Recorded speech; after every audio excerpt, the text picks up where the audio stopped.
Selalunya kita biasa letak berapa? Satu, dua gambar saja kan. Sebab kita kenapa tak buat banyak?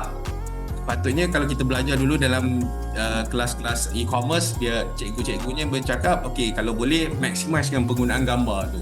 Dan gambar depan, gambar belakang, gambar tepi, gambar 45 darjah, gambar daripada top view, bottom view, gambar unboxing, gambar pakai. Cik KB tak ada satu, tak ada kemahiran nak ambil gambar tu dalam satu masa kan.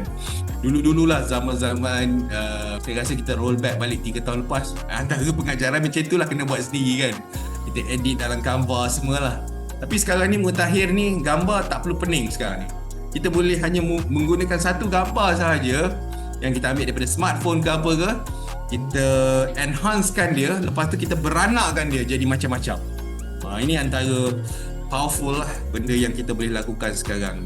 Okey, jom kita tengok macam mana nak buat dia. Okay, saya buat ambil satu contoh. Ni case tadi yang saya baru buat tadi sebelum dalam maghrib tadilah, dalam sekitar 6.30 tadi. Okay, saya mulakan dulu dengan begini. Kalau anda belajar tadi pagi tadi cara menulis prompt, saya saja je. Saya tahu apa yang tu, tapi saja nak menanyakan AI saja sebagai untuk kita nak orang kata apa, kita nak dapat mutakhir lah. Okay.